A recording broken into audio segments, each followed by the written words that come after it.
फलेषु कदाचन मा कर्मफल हेतुर्भो मा ते संगोऽस्त्वविकर्मणि।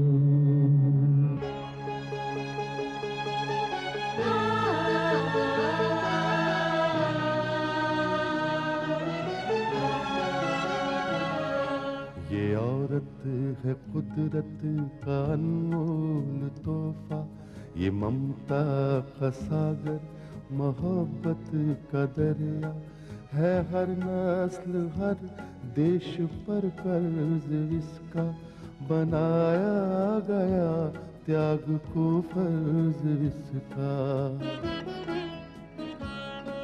मगर इसकी दुनिया ने कीमत न जानी,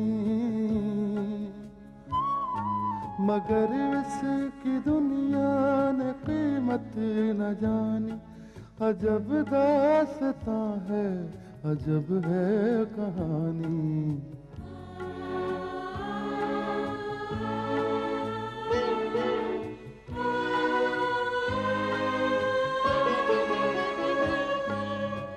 गुप्ता जी, इस उम्र में आप क्या करेंगे?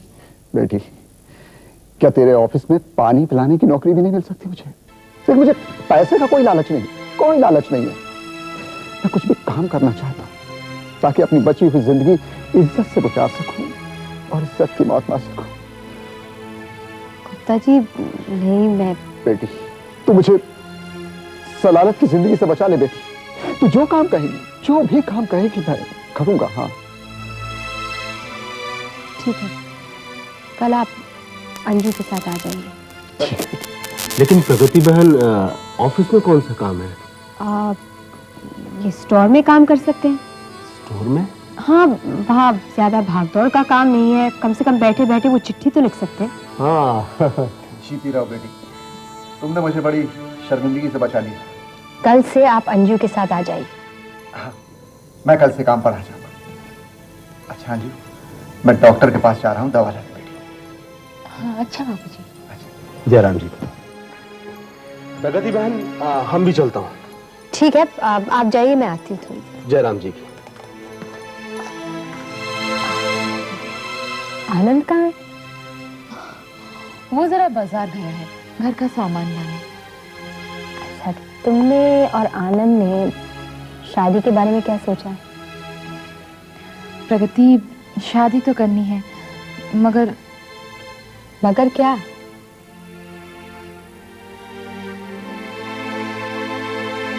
प्रगति, पहले तुम अपना फैसला कर लो।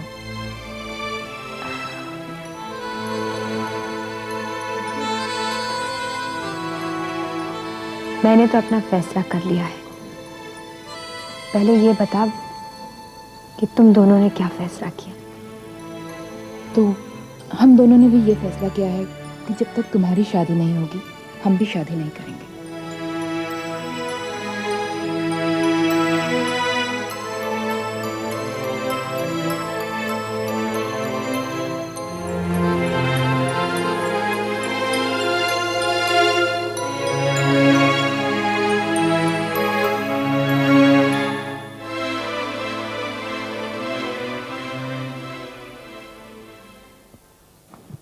नमस्ते ठाकुर साहब। आओ गुप्ता, आओ।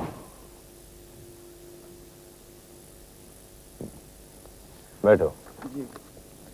क्या हाल चाल है?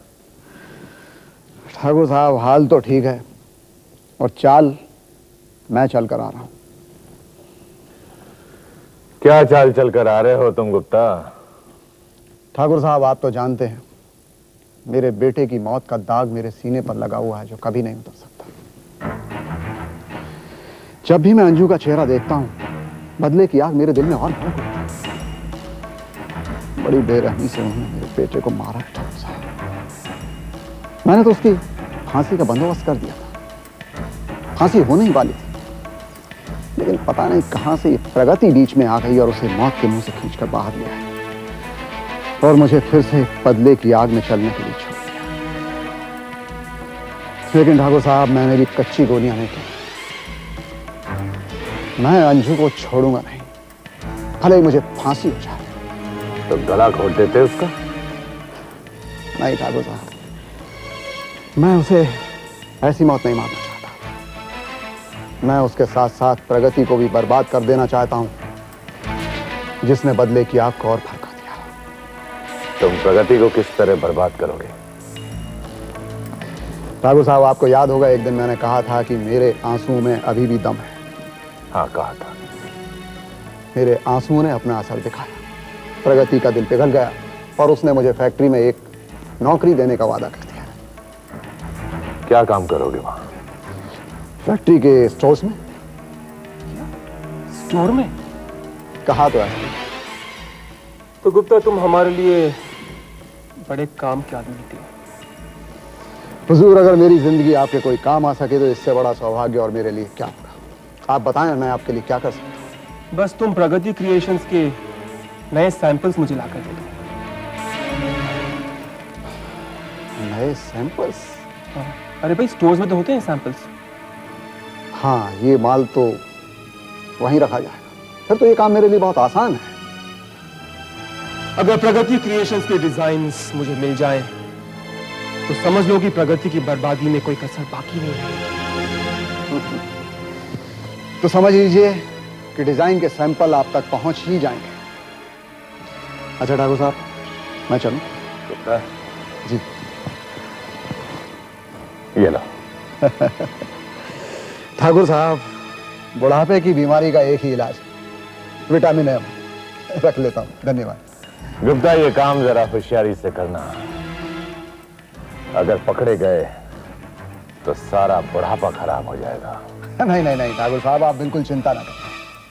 मेरे सिर पर आपका हाथ है। मेरा बुढ़ापा खराब नहीं होगा, बल्कि सुधर जाएगा। अच्छा, ठीक है गुप्ता।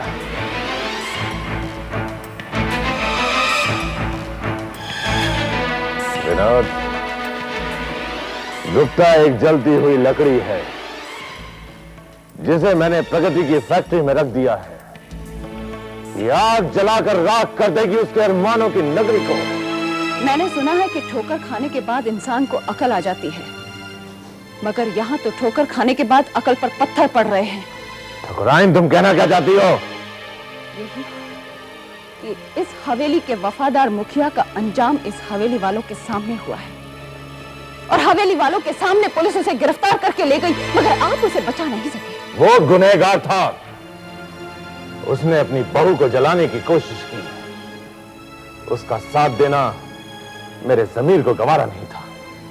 जी हाँ, क्योंकि इंस्पेक्टर तिवारी उस लड़की के बयान लिए बिना ही उसे खत्म कर देना चाहता था, क्योंकि उसे आपकी शय थी। मगर उसका भी वही अंजाम होना था जो पहले वफादार का हुआ था।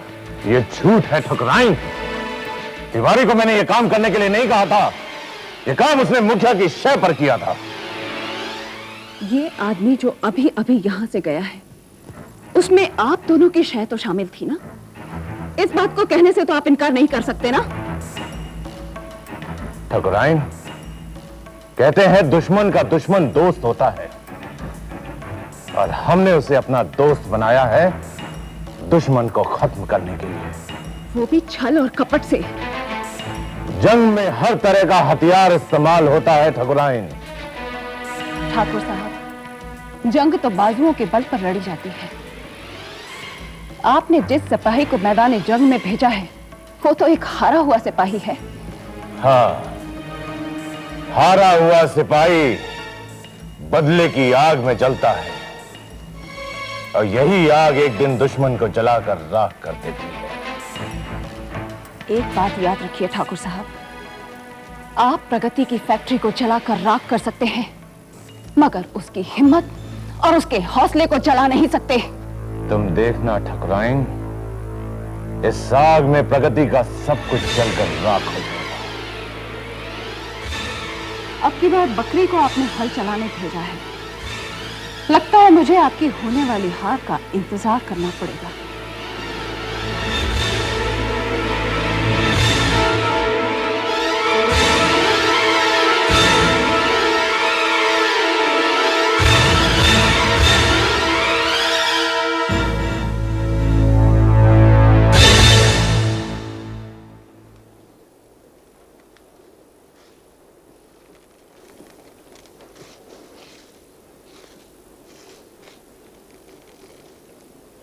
परदेसी, तो मुझे ऐसे घूर क्यों रहा है?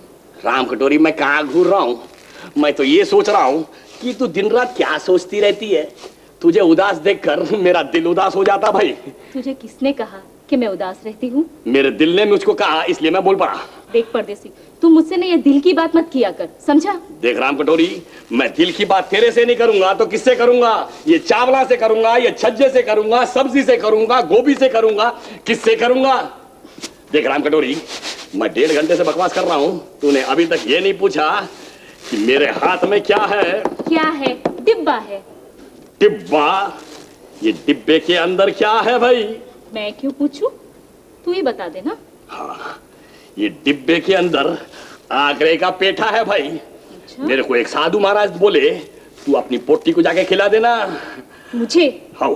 मुझे ही क्यों खिला देना? क्या है राम कटोरी, हम दोनों कुंवारे हैं ना, जवान है। उन्होंने बोला तू ये पेठा अपनी पोटी को खिला देना, सब ठीक हो जाएगा भाई। अच्छा, तूने फिर से शुरू कर दी उल्टी सीधी बातें। देख परदेसी, मैं ना तेरी शिकायत ना भूरे महाराज से कर दूंगी। हाँ। फिर पुरानी हड्डी का नाम बीच में ले लिए। देख राम कटोरी, मैं तेरे को कितनी बार बोला, हम दोनों के बीच में उस बुड्ढे खूसट का नाम न लो। परदेसी, तूने भूरे महाराज को बुड्ढा खूसट कहा? और नहीं तो क्या, बुड्ढे खूसट को बुड्ढा खूसट ही बोलेंगे। तू नहीं जानती, उन्हों हमारी मोहब्बत का दुश्मन। क्या है, ऊपर वाले ने उसकी जन्म कुंडली में शादी नहीं लिखी। उन्हों कुंवारा मर जाएगा, हम दोनों को भी कुंवारा रहने देगा। अरे परदेसी, हाँ। कौन है? हाँ। हाथ में डब्बा, डब्बे में क्या है भाई? पंडित जी, इसमें मिठाई है। मिठाई है? अरे मिठाई डब्बे में रखने के लिए होती है क्या ससुरे? हमका खमाना। अरे गलती हो गई पंडित जी। जल्दी जल्दी तुम्हें भी खाओ। राम कटोरी को खवाई कि नहीं? भूल हो गई। फिर भूल सुधार कर खवाओ का मिठाई। एक मिनट। ससुरा राम कटोरी, तू भी खाना,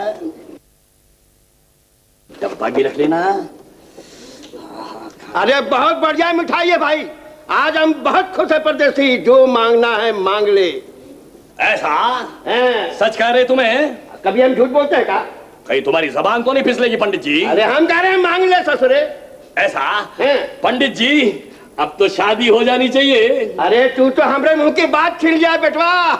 शादी तो हो ही जानी चाहिए। ऐसा? ये आपका अटल फैसला है? फैसला? अरे आखिरी फैसला, शादी होके रहेगी। पंडित जी, तुम्हें इंसान नहीं, तुम्हें देवता हो। तुम्हारे पांव में पानी डालकर वो पानी से नहाना चाहिए। बस पंडित जी, अब हम दोनों को आशीर्वाद दे डालो। तुम दोनों को काहे का आशीर्वाद दे? शादी का। और काहे का? अरे हम तुम्हारे शादी की बात नहीं कर रहे हैं। तो फिर क्या, अपनी शादी की बात कर रहे हैं? तोरे मुंह में घी शक्कर बेटवा, घी शक्कर। मगर पंडित जी, आपको लड़की देगा कौन? देगा कौन मतलब? अबे हर आदमी का जोड़ा स्वर्ग से तय होता है, हमरा भी कोनो जोड़ा तय हुआ होगा ना। देख परदेसी, हमको एक पंडित बतलाया है कि जिस आदमी का मरने के बाद में उसका अपना बेटवा श्राद्ध नहीं करता, उसकी आत्मा भटकती रहती है, वो भूत प्रेत हो जाता है। क्या? इसीलिए तो हम शादी करने का फैसला किए हैं बे। शादी नहीं होगी तो बेटवा कैसे होगा, और बेटवा नहीं होगा तो हमारा श्राद्ध कौन करेगा? हमको मुक्ति कैसे मिलेगी बेटवा? मगर पंडित जी, हमारा क्या होगा? देख परदेसी, कहे जाते हैं हमारी शादी नहीं होगी तो तोहरी भी नहीं होगी। हाँ, अगर कल को तुम्हारी शादी नहीं हुई तो मेरा क्या होगा? परदेसी, तू राम कटोरी से प्यार करता है ना? हाँ। उससे शादी करना चाहता है ना? हाँ। तो ससुरे पहले हमरे लिए लड़की ढूंढ, नहीं तो तेरी शादी भी कभी नहीं होगी। हाँ। क्या पंडित जी, तुम्हें पुरानी हड्डी ये उम्र में शादी करेगी? मैं लड़की कहां से ढूंढ के लाऊंगा? जयराम कटोरी, मेरी मिठाई मेरे को वापस दे। मैं भी ढूंढ के लाता है कोई पुरानी बुड्ढड़ खूसट। कहां फंसा दिया मेरे को समझ में नहीं आ रहा। हाँ, वो शो के सारी डिजाइन्स मैं आपको भेज दूंगा। या ओके। अजीत साहब, may I come in please? अरे प्रगति जी, आप प्लीज प्लीज कम इन।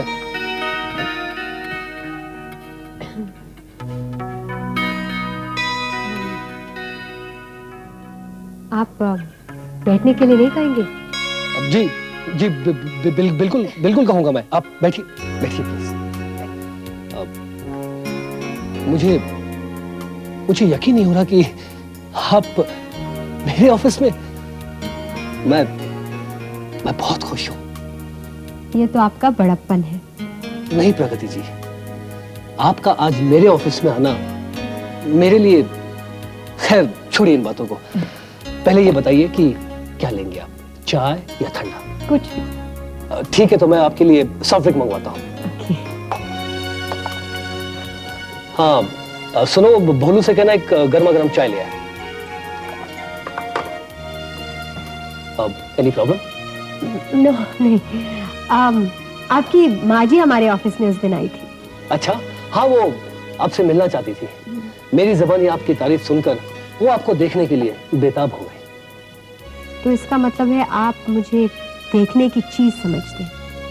नहीं प्रगति जी, आप सिर्फ देखने की चीज नहीं, आप तो सुनने की भी चीज है। इसलिए मेरी माँ तुमसे मिलने आई थी। और वो मेरी माँ से मिलना चाहती थी। अच्छा? हाँ, लेकिन उस दिन कुछ ऐसा काम निकल आया कि उनका ये हुक्म मैं पूरा नहीं कर पाई। कोई बात नहीं, फिर किसी दिन सही। लेकिन सच पूछे तो आपकी माँ से मिलकर मैं बहुत इम्प्रेस हुई, मैं बहुत खुश हुई। वो भी आपसे मिलकर बहुत इम्प्रेस है और बहुत खुश है, तो हिसाब किताब बराबर हो गया। लो, भोलू भी आ गया। अरे भोलू, ये क्या? मैंने तुम्हें ठंडा का लाने के लिए कहा था, तुम चाय क्यों लेकर आए? सर चाय कहा था आपने? चाय चलेगी? नहीं प्रगति जी, आप चाय नहीं पियेंगी, आप सॉफ्ट ड्रिंक पियेंगी। जल्दी से जाकर एक सॉफ्ट ड्रिंक ले आओ। ठीक है सर।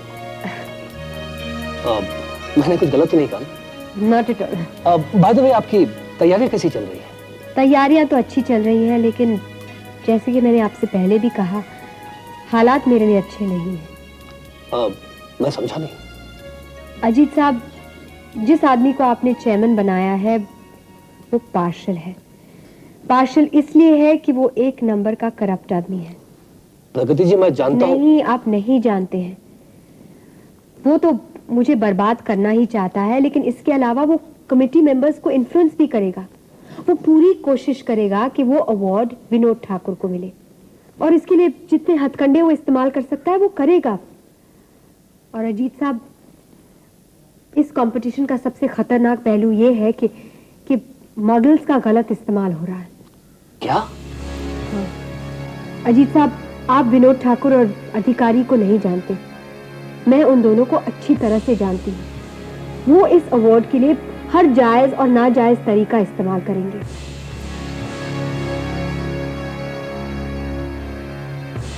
देखिए प्रगति जी, उन दोनों की हरकतों को मैं रोक पाऊंगा या नहीं, ये तो मैं आपको नहीं कह सकता। हाँ, मैं एक बात का आपको जरूर यकीन दिला सकता हूं। अगर इस कॉन्टेस्ट में कोई भी किस्म की बेईमानी या पार्शलिटी हुई तो मैं किसी को नहीं छोड़ूंगा। अजीत साहब, आप नहीं जानते, अगर आप उन दोनों के खिलाफ कुछ भी करेंगे तो वो आपके जान के दुश्मन बन जाएंगे।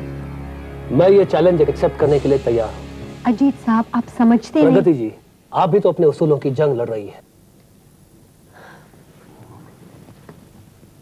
मैं सिर्फ अपने उसूलों के लिए नहीं, मैं जुल्म के खिलाफ लड़ रही हूं, और मैं ये भी जानती हूं कि मैं इसके लिए कितनी बड़ी कीमत चुका रही हूं। देखिए अजीत साहब, मैं आपसे कोई फेवर्स नहीं मांग रही हूं।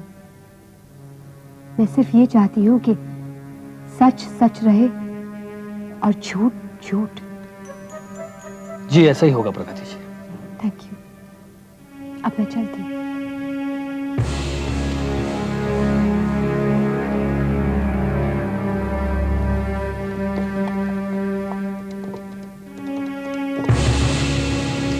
हेलो।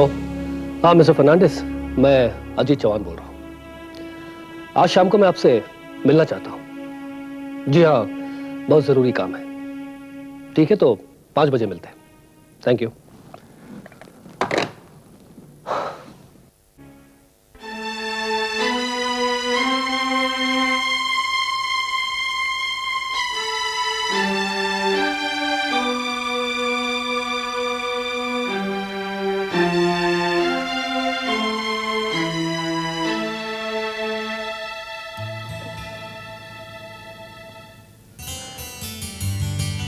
लगता है अल्लाह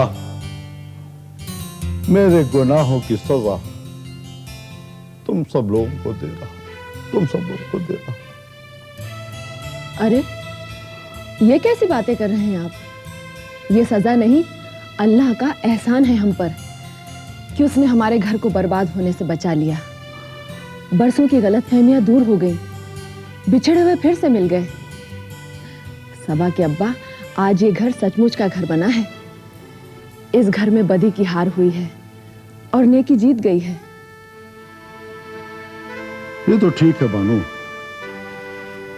लेकिन इस उलझन को कैसे दूर किया जाए कि सबा नौकरी पर जाएगी या नहीं? सबा नौकरी पर जरूर जाएगी।